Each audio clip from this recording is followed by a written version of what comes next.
Good morning, students. Myself, Dr. Jayashree Davre. हमने हमारे पिछले लेक्चर्स में इम्यून सिस्टम के बारे में पढ़ा था, जिसमें हमने इम्यूनिटी किसे कहते हैं, कितने प्रकार की होती हैं, एंटीजन एंटीबॉडीज़ का स्ट्रक्चर, एंटीजन एंटीबॉडीज़ की रिएक्शंस और फिर उसके बाद cells of the immune system, ये सब हम पढ़ चुके हैं। और आज हम पढ़ने जा रहे हैं इम्यून सिस्टम के ही दो छोटे लेकिन बहुत इम्पॉर्टेंट टॉपिक्स। और ये इम्पॉर्टेंट टॉपिक्स हैं, पहला टॉपिक है आज का हमारा मेजर हिस्टोकम्पैटिबिलिटी कॉम्प्लेक्स और दूसरा टॉपिक है monoclonal antibodies.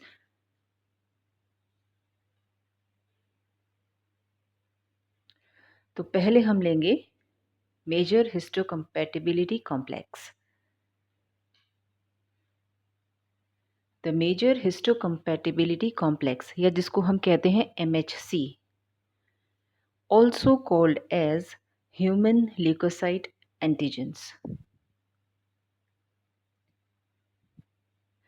MHC is the mechanism by which the immune system is able to differentiate between self and non-self cells.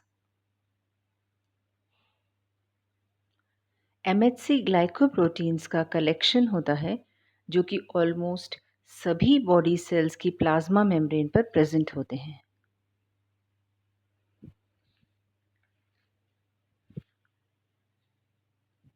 MHC सभी वर्टिब्रेट्स के जीनोम का पार्ट होता है जो इम्यून रिकॉग्नाइजेशन के लिए इम्पॉर्टेंट मॉलिक्यूल्स कोड करता है। इन ह्यूमंस MHC जीन्स का क्लस्टर होता है जो क्रोमोसोम 6 पर लोकेटेड होता है और MHC protein also called human leukocyte antigen के लिए कोड करता है।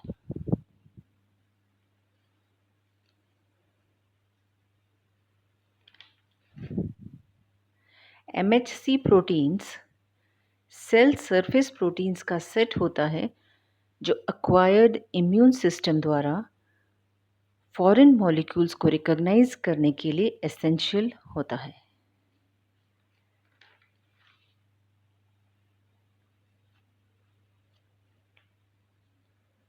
हर इंडिविजुअल की प्रोटीन्स यूनिक होती हैं, originating from 20 genes with more than 50 variations per gene between individuals. इसलिए इस बात की बहुत कम पॉसिबिलिटी होती है कि दो individuals accept identical twins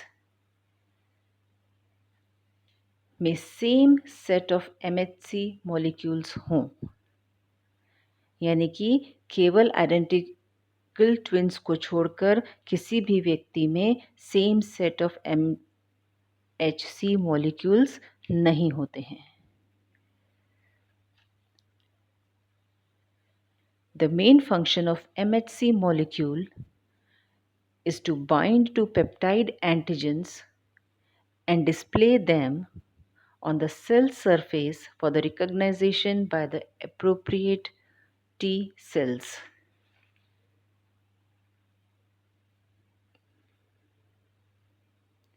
The immune system is able to identify non-self cells by aberrations in the MHC displayed on the plasma membrane.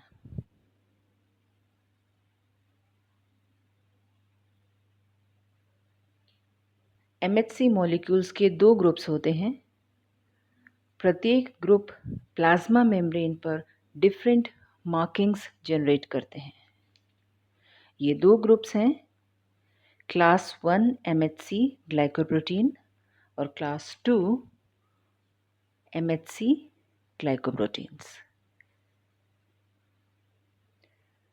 सबसे पहले हम पढ़ेंगे MHC क्लास 1 के बारे में।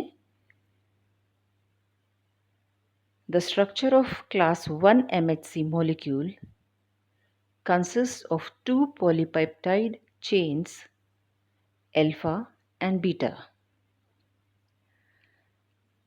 These two chains are connected together by non-covalent bonds.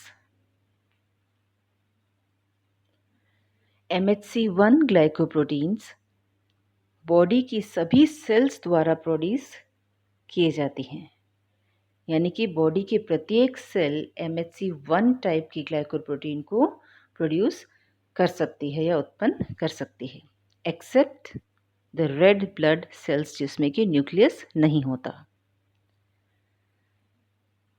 जब cell cancerous हो जाती है या वायरस से इन्फेक्टेड होती है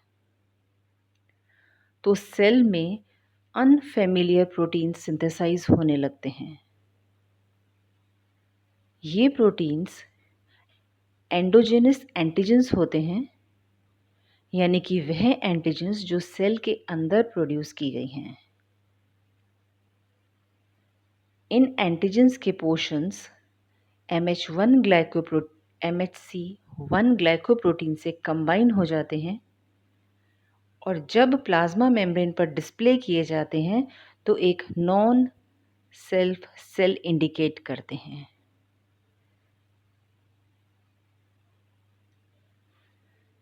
Class 2 MHC molecule.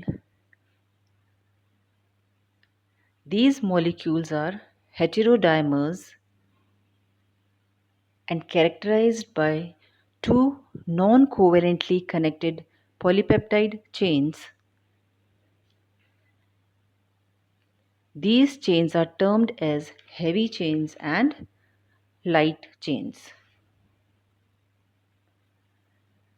ये MHC सेकेंड ग्लाइकोप्रोटीन केवल एंटीजन प्रेजेंटिंग सेल्स जो कि मोस्टली मैक्रोफेजेस या और बी सेल्स होते हैं द्वारा प्रोड्यूस की जाती हैं।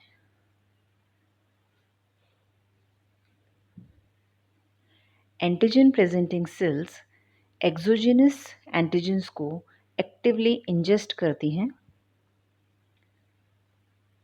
एक्सोजेनस एंटीजेंस मतलब antigens that originate outside the cell. Exogenous antigens include viruses, toxins, pollens और बैक्टीरिया जो कि ब्लड, लिम्फ या बॉडी फ्लूइड्स में सर्कुलेट होते रहते हैं।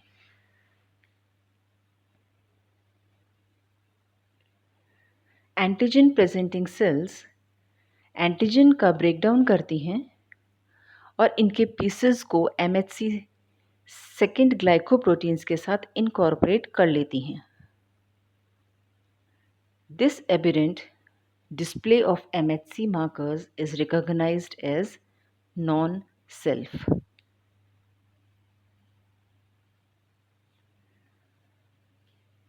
अब है थर्ड टाइप का MHC molecule. MHC third glycoprotein a large number of serum proteases involved in complement system come under this group of class 3 MHC molecules. Class 3 MHC molecules में antigen presentation का कोई involvement नहीं होता है। The complement components such as C2, C4A and C4B and factor B are the most important compounds involved as class 3 MHC molecules.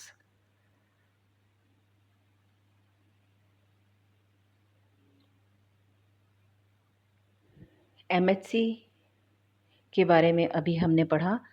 अब हम आज का सेकंड टॉपिक शुरू करेंगे, वो है monoclonal antibodies.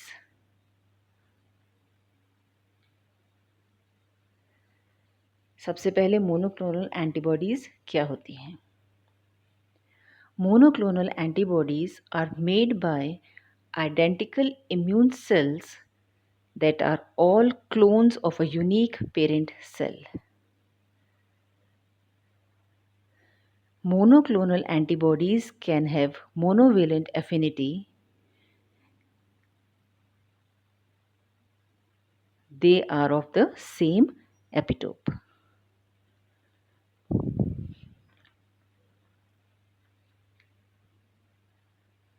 Monoclonal antibodies produce करने की टेक्निक जॉर्जीस कोहलर और सीजर मिल्स्टीन ने 1975 में डिस्कवर की थी।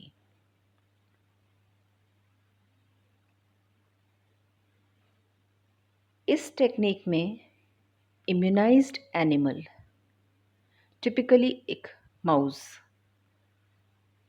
के बी सेल्स को इमॉर्टल माइलोमा सेल लाइन के साथ फ्यूज किया जाता है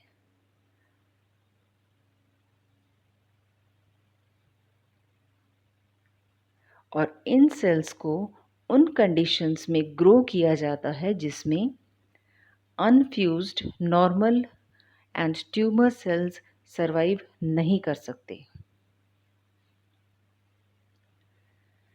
The resultant grown out fused cells are called hybridomas. प्रत्येक हाइब्रिडोमा एक ही इम्यूनोग्लोबुलिन बनाता है जो कि इम्यूनाइज्ड एनिमल के एक बी सेल से डिराइव की जाती है। बहुत सारे हाइब्रिडोमा क्लोन्स द्वारा सिक्रीटेड एंटीबॉडीज़ की स्क्रीनिंग की जाती है ताकि उन्हें अपनी इंटरेस्ट के एंटीजन से बाइंड किया जा सके। This single clone with the desired specificity is selected and expanded. इस इंडिविजुअल क्लोन्स के प्रोडक्ट्स को हम मोनोक्लोनल एंटीबॉडीज़ कहते हैं जो एंटीजन्स पर सिंगल एपिटोप के लिए स्पेसिफिक होती हैं। It is used to immunize the animals and to identify the immortalized antibody secreting clones.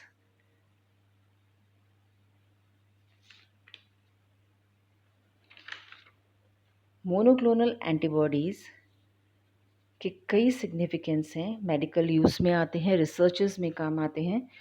तो अब हम देखेंगे significance of the monoclonal antibodies. सबसे पहला इसका सिग्निफिकेंस है tumour identification. This technique is used for the identification of tumour cells. Second function इसका है functional analysis of cell surface and secreted molecules.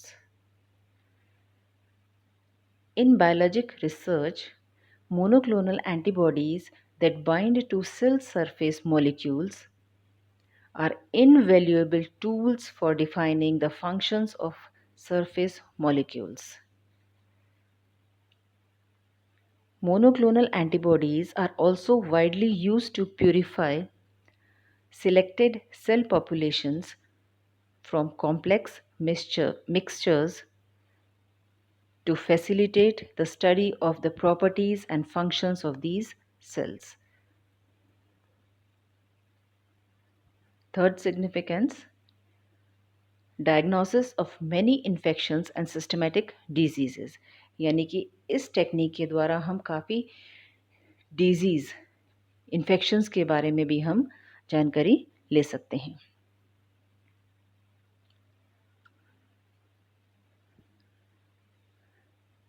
It relies on the detection of particular antigen or antibodies in the blood, urine, or tissues by use of monoclonal antibodies in immunoassay.